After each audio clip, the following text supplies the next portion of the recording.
Hey, welcome to another season of Small Group. I am so thankful that you've decided to do life with other people. You know, the whole point of doing small groups is that you find a place to belong with others and you get to do life with them. I want to talk to you today just about the value of what you're doing in gathering, and I'm going to share a verse in just a moment, but let me just start by saying good for you for jumping into a small group.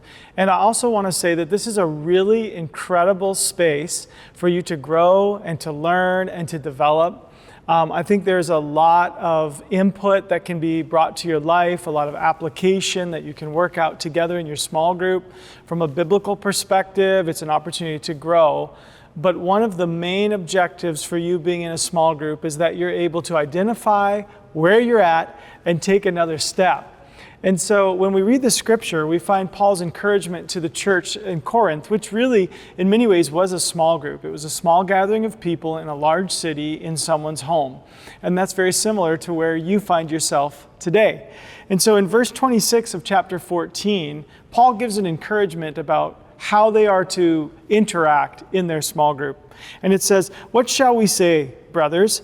When you come together, everyone has a hymn or a word of instruction, a revelation, a tongue, or interpretation. All of these must be done for the strengthening of the church."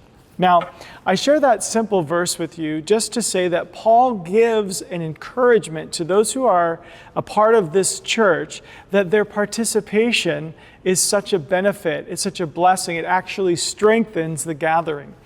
And so part of looking at your next steps is understanding where your small group is at.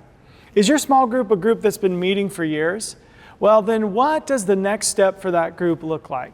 Has your small group only formed this week? Is this your first gathering together? Well, there's probably a lot of relationship building, a lot of interaction that needs to take place, a lot of conversation, a lot of getting to know each other, hearing each other's testimonies. So it all depends on where your group is at. But let me start by saying the goal here is that each of you feels courage, confidence to step into something new. Maybe in this year's small group session, you're going to learn that you can pray out loud in the middle of your small group. Maybe for some of you, you're going to feel a prophetic word that comes to you from the Lord that you're able to share. For some of you, you may, for the very first time, open up and share about your own life, share about what you think or what you feel or what you might need.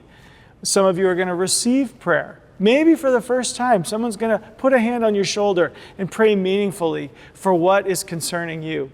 All of these can be seen as steps.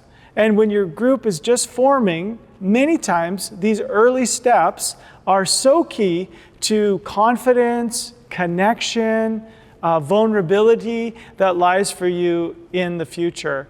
You know, in our message this last Sunday, we were talking about how small groups are the best place to find freedom. And we know that's true because that's where we can become honest and vulnerable, take off our masks, learn to share. And so I want to encourage you that what you're doing in your small group is so significant. And when we look at the church in Corinth, what we see here is that as they're starting, Paul's saying, hey, why don't you just learn amongst yourself to start to share? And as you share, let's do it in an orderly fashion. You go, then you go. It's all working together, right? And then later on, if you keep reading, there's places where Paul begins to press this same church into action, into mission, into giving, into generosity, into sacrifice. And he does this because there is a growth that takes place in our small group life. And at some point, it's no longer about us just being together. It's about what we can do for others. And so the challenge is, if you're a new group, hey, maybe this verse is the verse for you. Just learn to share. Just learn to take a step. But if it's more than that, like if your small group has been functioning together for a long time, let me ask you, what's the mission? What's the outflow? Where's the ministry? Because you can maybe adopt a family from the church that's suffering financially, and you as a group can contribute to their needs on a regular basis. Maybe you could find an outreach to be a part of. Maybe you go work at the farm. Maybe you help with one of our mini markets.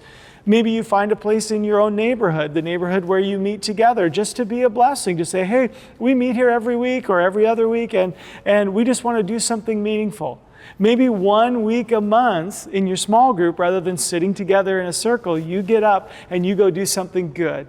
I think there can be an outflow.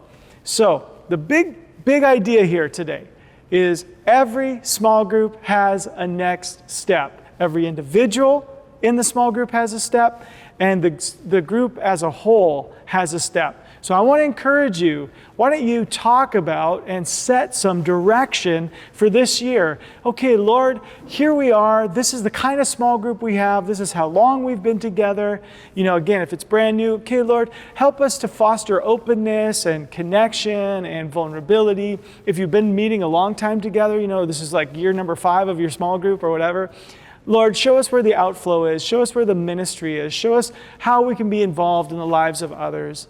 That's the way that we begin to incarnate Jesus, is by learning to love each other well, and then by turning out to be a blessing to those around us. Now, this isn't rocket science, but if you're not intentional about it, your small group can stay just about you. And you know what? Your small group may be full, but there's so much more that your small group can do. So consider that. Think about it. And as you start this next season of small group, hey, do it with next steps in mind, okay? Hey, God bless you. I love you so much. Can't wait to see you again soon.